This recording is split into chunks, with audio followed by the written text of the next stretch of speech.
नमस्कार दोस्तों। आज हम सुनेंगे मालती जोशी जी द्वारा लिखित कहानी मोरी रंग दी चुनरिया। तो आइए कहानी शुरू करते हैं।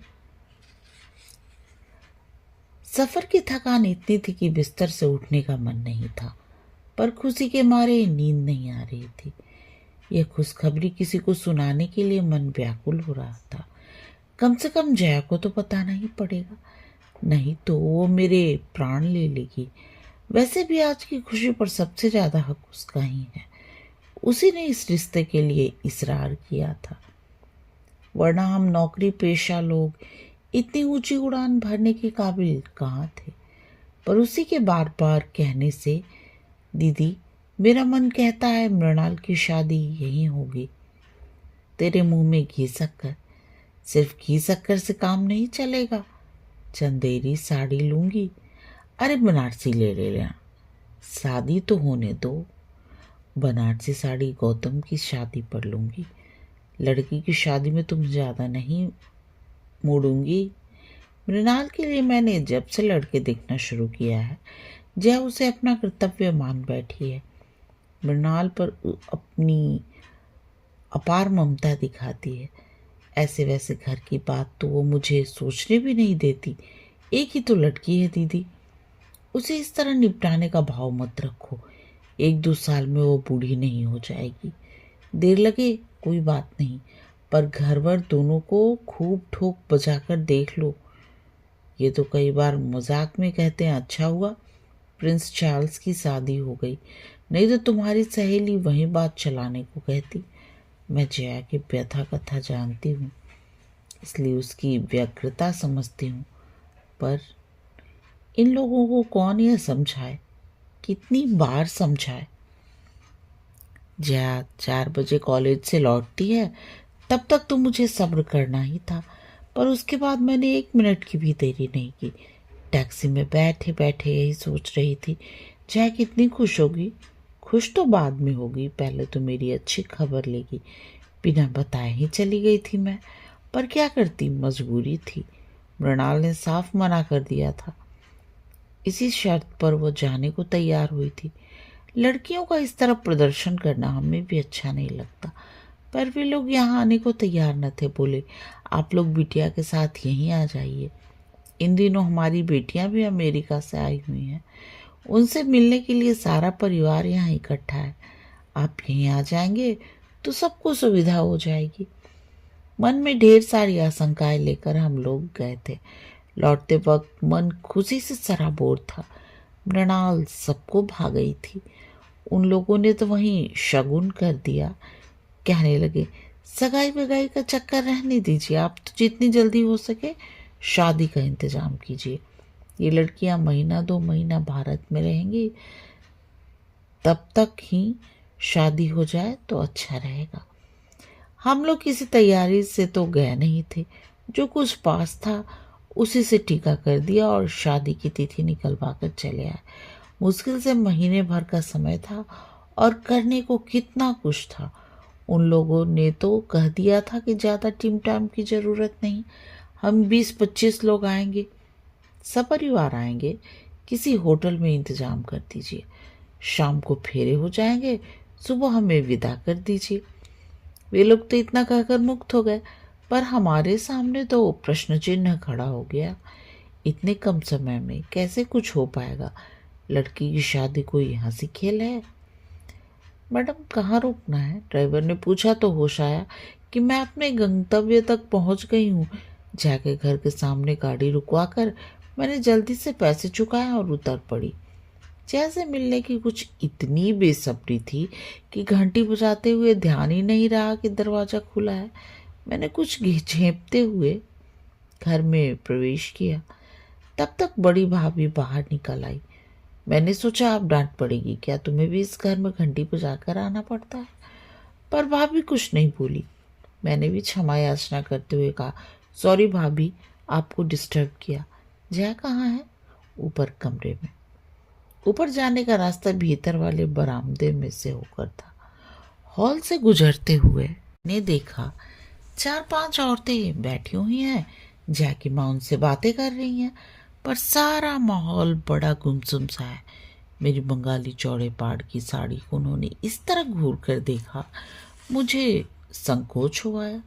अपनी कलफदार पटलियों को और पल्लू को लहराते हुए सबकी नज़रों से बचाने में मैं इतनी व्यस्त हो गई कि जया की माँ को ठीक से नमस्ते भी न कर सकी। सीढ़ियाँ चढ़ते हुए भान हुआ कि उन्होंने भी तो मेरा कुशल क्षेम नहीं पूछा, इतने दिनों तक न आने का उलाहना नहीं दिया। और तब याद आया कि बड़ी भाभी ने भी आज बात नहीं की। नहीं तो वो ऐसा कभी नहीं हुआ कि दोनों भाभियां ने मीठी रार तकरार किए बिना ऊपर जाने दिया हो। जया के कमरे में एकदम सन्नाटा, 24 घंटे सीखने वाला टेप रिकॉर्डर चुप था और महारानी पलंग पर लेटी हुई आशापूर्णा देवी का कोई उपन्यास पढ़ रही थी। आहा, दीदी आई हैं। मुझे देखते ही वह पुलकित होकर बोली और मेरा मन एकदम हल्का हो गया। नीचे इतना सन्नाटा था कि बस मैंने कहा, और माँ जी के पास 2-4 औरतें ऐसी शक्ल बनाकर बैठी हैं जैसे मातम कुर्सी पे आई हूँ। उसने मेरा वाक्य पूरा किया। वे वाकई मातम कुर्सी पर आई हैं। अरे, मुझे अब अपने कपड़ों पर सचमुच शर्म आ रही थी। कौन? मेरा मतलब किसका देहांत हो गया? हमारे श्रीमान जी गुजर गए, उसने सपाट स्वर में कहा। कौन श्रीमान जी? एक ही तो थे दीदी, मेरी कौन 10-20 शादियां हुई हैं, उसने कहा। उसके बात करने का लहजा कुछ ऐसा था कि सांत्वना की गुंजाइश ही नहीं थी। और फिर सांत्वना भी किस लिए, जिस व्यक्ति का अस्तित्व ही उसके लिए अर्थहीन था। उसके मरने पर शोक और संवेदना का नाटक मुझसे नहीं हो सका, पर उसके घर में तो बकायदा मातम मनाया जा रहा है। जिस व्यक्ति से तुम्हारा कभी कोई संबंध नहीं रहा, उसका शोक तुम लोग क्यों मना रहे हो? वही तो मेरी समझ में नहीं आता। हमें तो उन लोगों ने खबर तक नहीं दी, कोई सवाल ही नहीं था। किसी तीसरे व्यक्ति ने पत्र लिखा है जो यहाँ 4-5वें रोज पहुंचा है, और बस यहाँ बकायदा मातम शुरू हो गया। इन लोगों ने मेरी चूड़ियाँ नहीं फोड़ी, यही गनीमत है। छी, कैसी बातें करती हूँ, मैंने सिहर कर कहा। सच कह रही हूँ दीदी, मुझे कमरे में कैद करके रख दिया है। कॉलेज नहीं जाने देते, टीवी नहीं देखने देते, रेडियो नहीं सुनने देते, पानी में मुझे मांगकर पीना पड़ता है, मुझे कोई घड़ा नहीं छूने देता। क्या कहती हो? सब अम्मा का पागलपन है। मेरी सास मरी थी तब भी यही नाटक हुआ था। मुझे तो सुनकर ही वितृष्णा होने लगी थी। पता नहीं जया कैसे सहन कर रही है। अच्छा जया, चलूंगी अब, फिर कभी आ जाऊंगी। मैंने एकदम उठने का उपक्रम किया तो उसने हाथ पकड़ कर बिठा लिया। ऐसे कैसे चली जाएंगी? जो कहने आई थी कह तो दीजिए। वह सब कहने का अब उत्साह ही नहीं बचा था। मैंने कहा, तुम कॉलेज नहीं आई थी तो वही देखने चली आई कि क्या बात है। झूठ मत बोलिए, आप कॉलेज गई होती तो ये खुशखबरी आपको कब की पता लग गई होती। कॉलेज का तो पूरा स्टाफ मिलने आ गया था। ये भगवान, जया ने कैसे सामना किया होगा उन सब का, खासकर मिसेस माथुर और मिसेस मालवीय जैसे लोगों का। उसने जैसे मेरे मन की बात पढ़ ली, बोली, भाभी उनसे नीचे ही निपट ली। मैंने साफ कह दिया था किसी को ऊपर भेजने की जरूरत नहीं है। आश्चर्य है, मुझे किसी ने नहीं रोका। आपकी बात अलग है दीदी, सब जानते हैं आपसे मिलकर मुझे खुशी होती है। बल्कि आप अगर नीचे से ही लौट जाती तो मुझे बेहद दुख होता, क्योंकि मैं जानती हूँ आप क्या कहने आई थी। बताओ, मृणाल की बात पक्की हो गई है, ठीक है ना? तुमने कैसे जाना? आपके चेहरे से ही पढ़ लिया था। आपके कमरे में आते ही जान गई थी, पर सोचा पहले अपनी खबर दूं, फिर आपकी सुनूंगी। उसके कहने का ढंग कुछ ऐसा था, मुझे बरबस हंसी आ गई। शोक और संजीदगी का जो आवरण उठ रखा था गिर पड़ा। कमरे में आने के बाद पहली बार मैंने खुलकर सांस ली। और सुनाइए, उन लोगों को आपने कैसे पटाया? मैं जैसे इस क्षण की बाट ही जो हो रही थी, फौरन शुरू हो गई। जैसे सब कहे बिना मुझे चैन भी नहीं आता। वहाँ का सारा हाल बयान करने के बाद मैं घर परिवार का वर्णन करने बैठ गई। संयोग से उनका सारा कुनबा उन दिनों वहाँ इकट्ठा था। मुझे सबको देखने सुनने का मौका मिल गया था। जया, मृणाल की मौसेली सास तो एकदम नमूना है। अच्छा हुआ तुम साथ नहीं थी, नहीं तो मृणाल की हंसी पर काबू पाना मुश्किल था। शायद इसी वजह से शादी टूट जाती। अच्छा, उनमें ऐसी क्या खासियत है? अरे पढ़ी लिखी तो कुछ खास है नहीं, पर दिन भर अंग्रेजी की टांग तोड़ती रहती हैं। हमारे यहाँ तो सर्वेंटों को बहुत प्रॉब्लम है। ये पिक्चर तो लेडीजों के लायक है। हमारे चिल्ड्रंस तो बहुत शैतान है। मैंने ठीक ही कहा था। मेरे मुंह से सुनकर जया को तो हंसी का दौरा पड़ गया था। वहां तो पता नहीं क्या करती, पर जया की हंसी एकाएक थम गई। मैंने पलट कर देखा तो दरवाजे पे छोटी भाभी खड़ी थी। ये किस बात पर इतनी हंसी आ रही थी? उनके स्वर में उपालंब था। मैं तो शर्म से गड़ ही गई। जया ने जैसे मुझे उभारते हुए कहा, भाभी, मृणाल की शादी तय हो गई है। दीदी ने लगे हाथ सगाई की रस्म भी निपटा दी है। चलो, ये तो बहुत अच्छा हुआ। भाभी ने निर्लिप्त भाव से शिष्टाचार निभाया। उसमें कहीं कोई खुशी का भाव न था। न उन्होंने घर या वर के बारे में कुछ पूछा। मैं एकदम उठ खड़ी हुई। जया, आप चलूंगी, बहुत देर हो गई। इस बार जया ने मुझे रोकने का प्रयास नहीं किया। भाभी पता नहीं किस काम से ऊपर आई थी, उसे भूलकर मेरे साथ ही नीचे उतरने लगी। बीच सीढ़ियों पर बोली, दीदी एक बात कहूँ, बुरा तो नहीं मानोगी? कहिए। ऐसे शुभ कार्य की चर्चा आज इस घर में नहीं करनी थी, इससे अपशकुन होता है। चर्चा मैंने नहीं, जया ने ही चलाई थी भाभी। उसने पूछा तो मुझे बताना पड़ा, नहीं तो शायद मैं वैसे ही लौट जाती। पर भाभी, मैं नहीं मानती कि इससे अपशकुन होता है। अब आप नए जमाने की हो, तो अब क्या कोई पुरखा पुरनिया हो? आप इन ढकोसलों पर विश्वास कर लेती हैं। ये ढकोसला नहीं, रिवाज है दीदी। ये कैसा रिवाज है जिस आदमी का इस घर से कोई संबंध नहीं रहा, जया कभी उसकी देहरी नहीं चढ़ी, जिसके नाम से उसने मांग नहीं भरी, मंगलसूत्र नहीं पहना, 20 साल तक जिसकी शक्ल भी नहीं देखी, उसका मातम आप लोग क्यों मना रहे हैं? क्यों उस पर लाद रहे हैं? मरने वाला हार मांस का रोज सैकड़ों हार मांस के आदमी मरते हैं भाभी, लेकिन सबके साथ हमने फेरे तो नहीं लिए होते। मैं हतबुद्धि होकर उन्हें देखती रह गई। इसके बाद उस घर में एक पल भी ठहरना मेरे लिए दूभर हो गया। मेरी सारी खुशी हवा हो गई थी। मन इतना उद्भ्रांत हो गया था कि घर लौटकर मैंने नौकर को बिना बात के डांट दिया। कमरे की बेतरतीबी पर मृणाल को इस बुरी तरह झिड़की कि वो सिसकने लगी। खाने की मेज पर इनसे बिना वजह ही लड़ बैठी। पर सबने मुझे माफ कर दिया। सब समझ गए अब मुझ पर शादी का टेंशन आ गया है और महीना भर किसी की खैर नहीं है। शादी, हाँ, पिछले कुछ दिनों से मैं केवल मृणाल की शादी के बारे में ही सोचती रही हूँ। रात में सपने भी तो उसी के देखती रही हूँ, पर आज की रात जया के नाम भी। मेरे मानस पटल पर उसकी शादी के कई चित्र बनते बिगड़ते रहे। मैं उस शादी में उपस्थित नहीं थी। हम लोगों का परिचय तो बहुत बाद में हुआ, पर जो कुछ सुना था वो मेरी कल्पना शक्ति के लिए काफी था। बहुत ऊंचे घर में जया का संबंध हुआ था। 4 भाइयों का परिवार था। बड़े भाई पिता के साथ घर का कारोबार देखते थे। बीच वाले दोनों इंजीनियर थे। जया का दूल्हा सबसे छोटा और फिलोसोफर किस्म का था। जया के पिता वहां 2-4 बार गए और उनसे बात नहीं हो पाई। उन्होंने लड़कों से कहा, हो सकता है मेरा लिहाज करता हो, संकोच के मारे न बोलता हो, तुम लोग जाकर मिल तो आओ। ऐसा ना हो कि वह हकलाता हो या गूंगा बहरा हो। जाके भाई गए और तसल्ली करके घर लौट आए। गूंगा बहरा तो नहीं है, पर हाँ घुन्ना है, बहुत कम बोलता है। अरे उसे तो हमारी जया 15 दिन में तोता बना देगी, बड़ी भाभी ने कहा। सबने चैन की सांस ली और तैयारी शुरू कर दी। बारात बड़ी धूमधाम से आई थी। चारों सुदर्शन भाइयों को देखकर लोगों को राम जी की बारात याद आ गई। चढ़ावा तो ऐसा था कि सबकी आंखें फटी फटी रह गई थी। शिकायत थी तो सिर्फ लड़कियों को। द्वार के तीनों भाई उसे इस तरह घेरे हुए थे कि छेड़खानी करने का मौका ही नहीं मिलता था।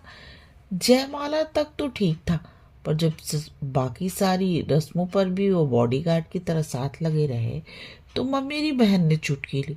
आप लोग पांडवों की तरह फेरे भी साथ ही लोगे क्या? इस फिक्रे पर वे लोग थोड़ा झेपे, थोड़ा पीछे हटे तो सबको राहत मिली, पर कितनी सी देर को। उसके तुरंत बाद ही वह घट गया। गठजोड़ी करके सप्तपदी के साथ इन लोगों ने अग्नि की परिक्रमा शुरू ही की थी कि दूल्हा गूं गूं करता हुआ गिर पड़ा। आंखें कपाल पर चढ़ गई और मुंह से झाग सा निकलने लगा। किशोरी नववधु तो ये दृश्य देखते ही मूर्छित हो गई। मेहमानों में एक दो डॉक्टर भी थे। वे दौड़कर आए, मुआयना किया और बताया, घबराने की कोई बात नहीं, मिर्गी का दौरा है, 1-2 घंटे आराम कर लेने दीजिए, ठीक हो जाएगा। 2 घंटे तक क्या कोई चुप रहता है? जितने मुंह इतनी बातें होने लगी। किसी ने कहा, बचपन से ही ऐसे फिट्स आते रहे हैं, तभी तो कभी स्कूल नहीं भेजा, घर पर ही सारी पढ़ाई करवाई है। किसी ने कहा, हाई स्कूल तक तो सब ठीक था, उस साल फर्स्ट डिवीजन पास हुआ था। तो किसी ने टोटका करा दिया, बस उसके बाद सब गड़बड़ हो गया। एक ने बताया कि परीक्षा में दौड़ा पड़ जाने से उसका बीए का रिजल्ट खराब हो गया, उसका दिमाग पर असर पड़ा है। किसी ने यहाँ तक बताया कि परीक्षा हॉल में ही मिर्गी पड़ जाने से उसकी प्रेमिका पर राज खुल गया, उसने शादी से मना कर दिया। हताशा में लड़के ने नींद की गोलियां खा ली, मौत तो नहीं आई पर यह अभिशप्त जीवन दे गई। इस बहसबाजी का सार यही था कि लड़का नीम पागल है, उसे मिर्गी का दौरा पड़ता है। उसके पास बीए की डिग्री थी, यह उसने कैसे हासिल की ये कोई नहीं जानता था। हैरत की बात तो यह थी कि वर के परिवार वाले इस विषय में मौन साधे हुए थे। वे तो ऐसा अभिनय कर रहे थे जैसे उन्होंने मिर्गी का यह दौरा पहली बार देखा हो। जया के पिताजी ने फिर ज्यादा सोच विचार नहीं किया, साफ कह दिया, ऐसे झूठे और दगाबाज लोगों के घर में अपनी लाडली को नहीं भेज सकता। मैं उसे जिंदगी भर खिलाने का हौसला रखता हूँ। उसके दोनों भाई भी खप ठोक कर खड़े हो गए। बारात बिना दुल्हन के ही विदा हो गई। मैं उन लोगों को दोष नहीं देती दीदी, जया अक्सर मुझसे कहती, उन लोगों ने तो कुछ किया, स्वार्थ से वशीभूत होकर किया।